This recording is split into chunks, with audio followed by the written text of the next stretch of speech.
Imagine yourself in a colonial administrative office in Nyanza, Rwanda. The year is 1933. The room is thick with cigarette smoke and the scratching of fountain pens. The line of people stretches out the door and down the street. Each person waits to be measured, categorized, and given the piece of paper that will define not just their fate, but their children's fate and their children's children. A Belgian administrator adjusts his calipers. A young Rwandan man sits stiffly in the wooden chair before him. The administrator measures his nose length, his skull shape, his height. He makes careful notes on the ledger. Too tall for a Hutu, he mutters to himself. Nose not quite right for a Tutsi. He frowns, consults his racial classification manual, and measures again. The young man's entire future hangs on these measurements. Will he be classified as a Tutsi with access to education and administrative positions, or a Hutu, forever marked as part of the subordinate race? His grandfather was a wealthy Hutu who stood to become Tutsi through the traditional social mobility system. His father married a Tutsi woman. But none of that matters now. All that matters is the cold metal of the calipers and the arbitrary numbers of the Belgian's manual. With a single stamp, a life is categorized, an identity fixed, a future determined. The young man looks at his new identity card. He is now, officially and irrevocably, Hutu. The administrator is already calling for the next person in line. You know how they say you can't understand someone until you walk a mile in their shoes? Well, I'd argue you can't understand a nation until you've walked through its history. Not just the highlight reel or the sanitized version you find in textbooks. I mean really getting into its DNA. Those defining moments that shaped everything that came after. Those moments where paths were chosen, where decisions were made in palaces and backrooms and city streets that changed the course of millions of lives. I'm your host, Paul, and this is Double Helix, Blueprint of Nations, where we unravel the genetic code of countries through their most transformative moments. Think of it like ancestry testing, but for entire nations. We dig deep into the historical DNA, finding those crucial moments that made countries who they are today.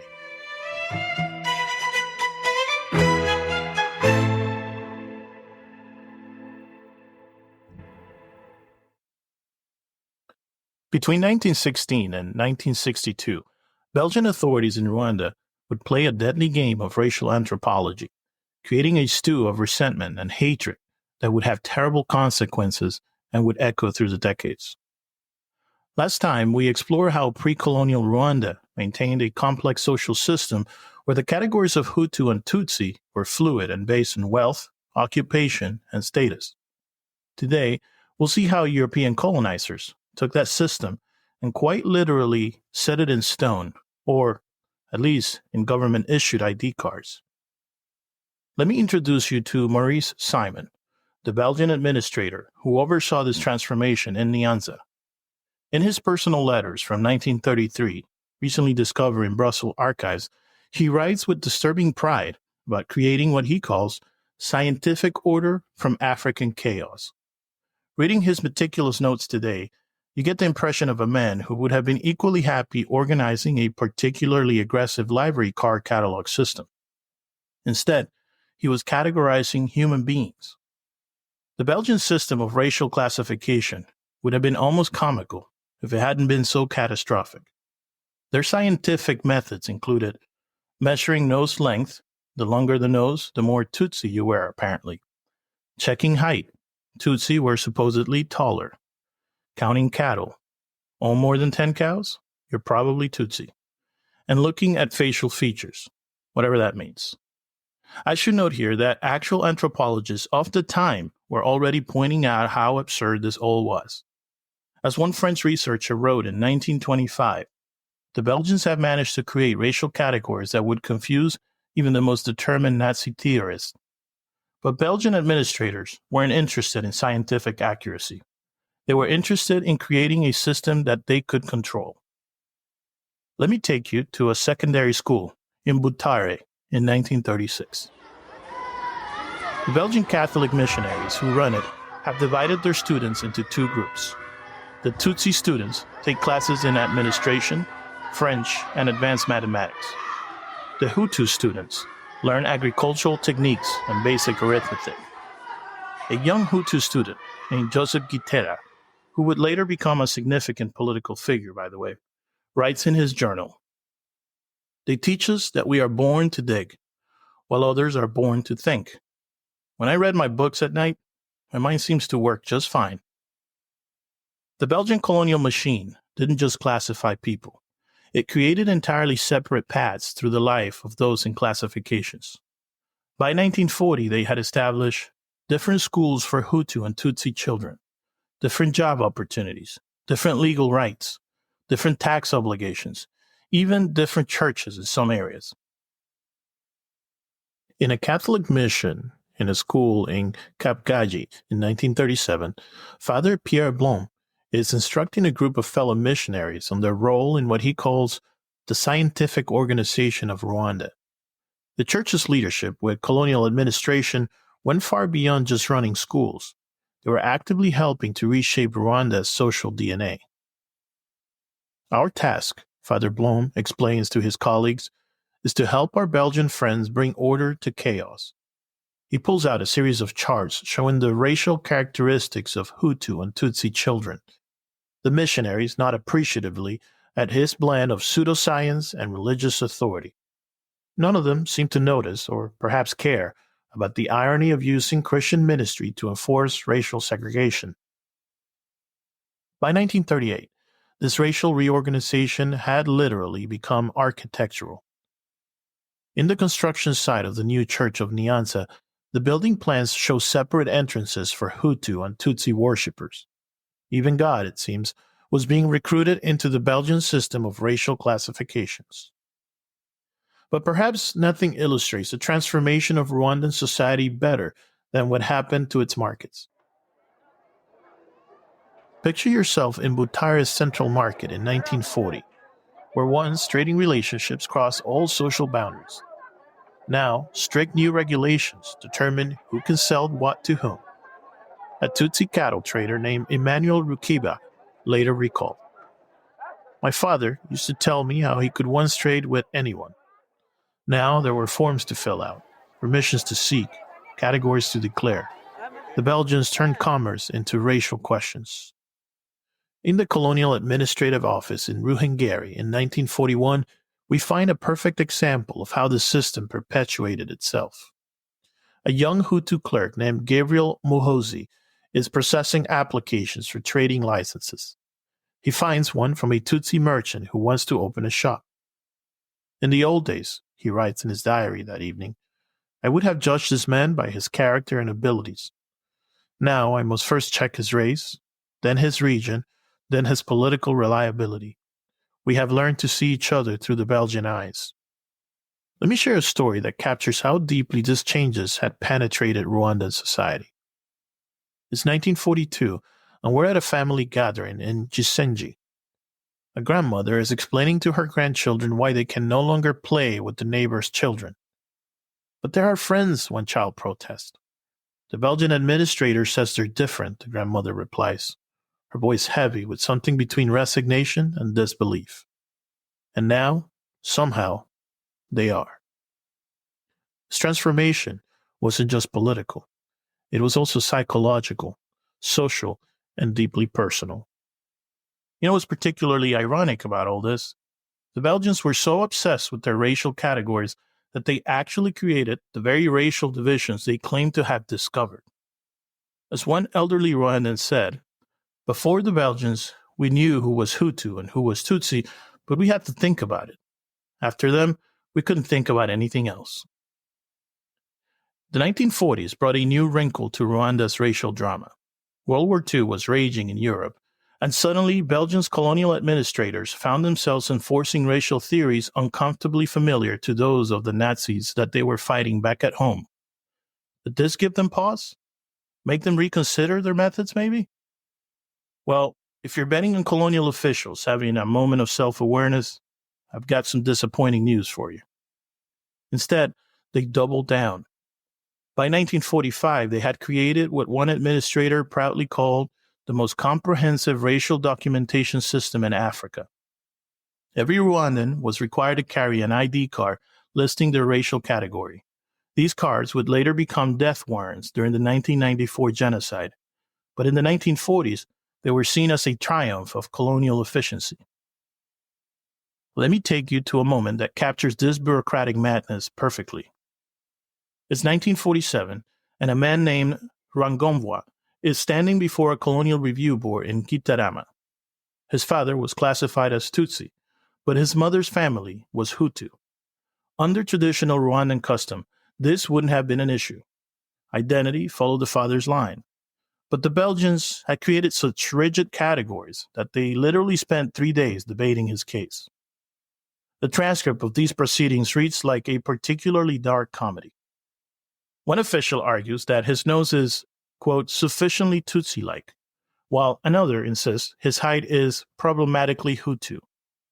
A third measures his skull with calipers and declares the results ambiguous. Meanwhile, Rwanda, who just wants to renew his trading license, sits there while colonial officials debate whether his facial features correspond to their racial handbooks. But the impact of these classifications went far beyond individual indignities. By 1950, they had fundamentally reshaped Rwandan society. The Catholic Church, always eager to help with colonial administration and, believe me, we'll have plenty to say about their role later, had created separate religious youth movements. One for Tutsi children focused on leadership, another for Hutu youth emphasizing manual labor and Christian obedience. Let me share a story that illustrates just how deeply these divisions had penetrated. In 1952, a Tutsi father brought his son to enroll at a prestigious colonial school in Kigali. The boy's identity card classified him as Tutsi, but he was shorter than the Belgian height standards for his quote-unquote race. The school administrator actually suggested that perhaps there had been an error on the birth certificate, as if being tall was a more reliable indicator of Tutsi identity than one's own family history. By the mid-1950s, the Belgian colonial system had created something unprecedented in Rwandan history, a society where every person's opportunities, education, and future were determined by what was written in a small piece of paper in their pocket. You know those dystopian novels where your entire life is decided by some arbitrary classification system? Well, welcome to Rwanda in the 1950s, where reality was given fiction a run for its money. There's a specific moment that captures this transformation. It's 1956, and we're in a classroom at the Nyakibanda Seminary. A young Hutu seminarian named Gregoire Kayibanda is giving a history lecture. Now, Kayibanda would later become Rwanda's first president, but at this moment, he's just a frustrated teacher trying to explain Rwanda's past to his students. According to the Belgians, he tells them, our history begins when a superior race of Tutsi descended from Ethiopia to rule over us primitive Hutu. He pauses, looking at his students. Interesting how this theory appeared exactly when Europeans needed to justify putting one group over another, isn't it? The seminary students laugh, but it's a bitter laugh. They're part of a new phenomenon, educated Hutu who have mastered the colonizer's language and logic, only to turn it against the system. The Belgians had created schools like Nyakibanda to train low-level Hutu clerks and assistants. Instead, they were inadvertently creating revolutionaries. You have to appreciate the irony here. The Belgian colonial system was so focused on measuring noses and skulls that they completely missed the growing political consciousness right under those carefully measured noses. By 1957, the consciousness found its voice in what became known as the Bahutu Manifesto. Now, political manifestos are rarely light reading, but this one was particularly spicy.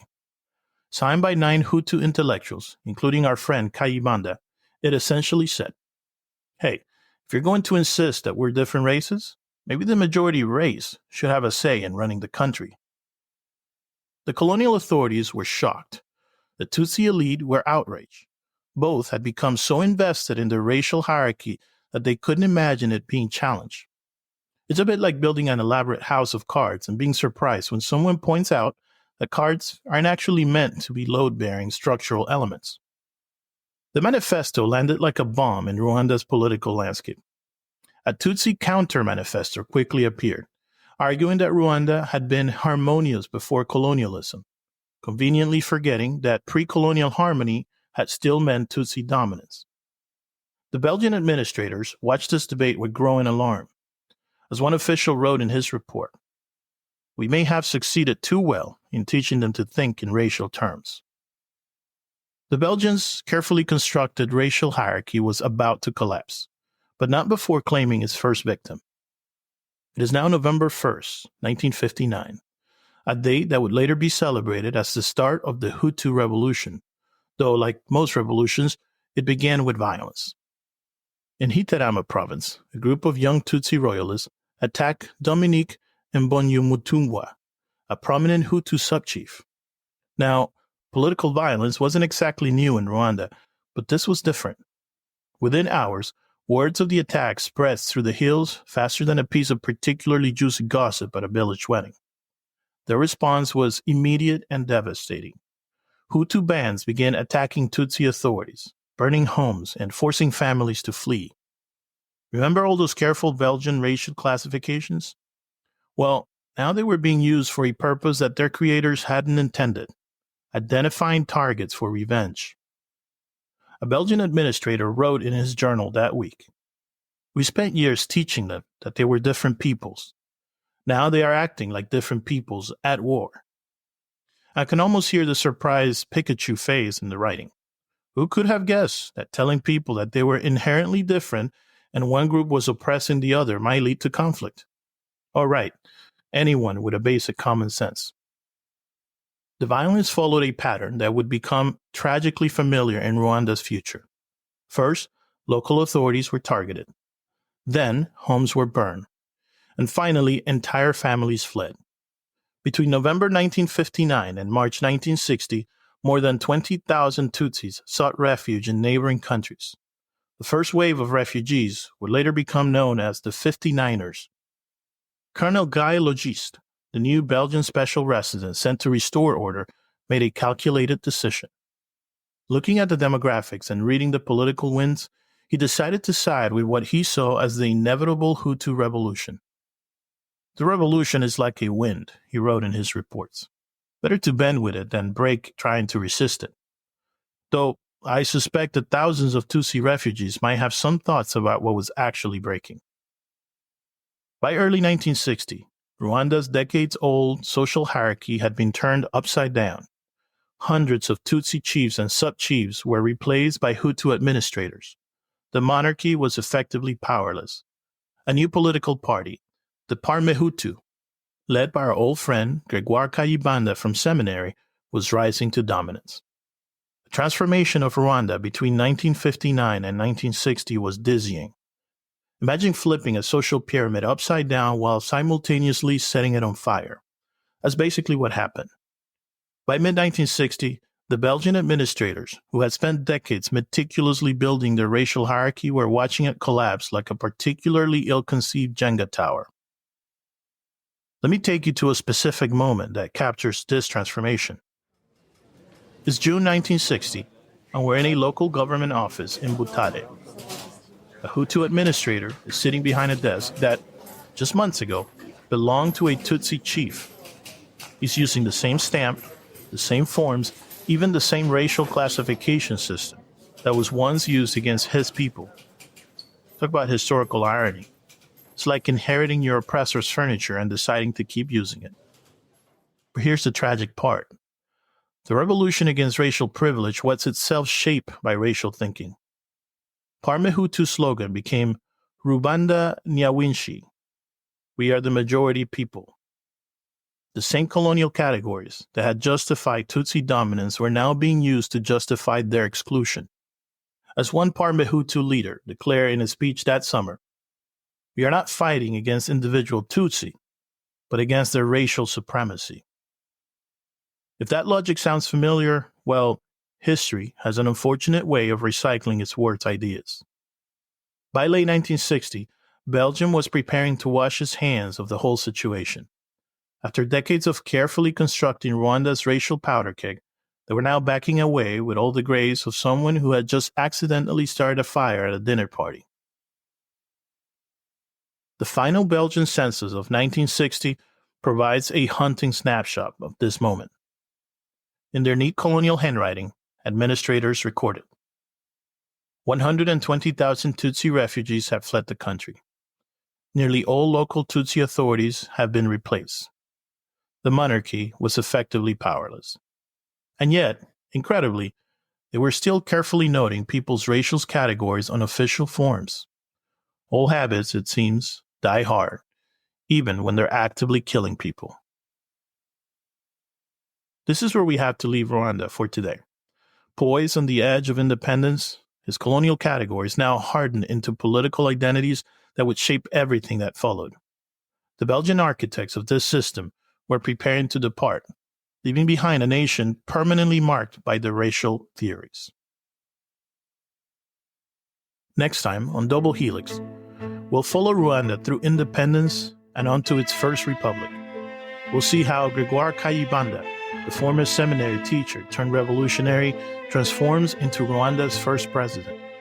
And we'll watch as the promise of revolution hurtles into a new kind of oppression, setting the stage for cycles of violence that would eventually culminate in 1994. Until then, thank you for listening, and we'll see you soon.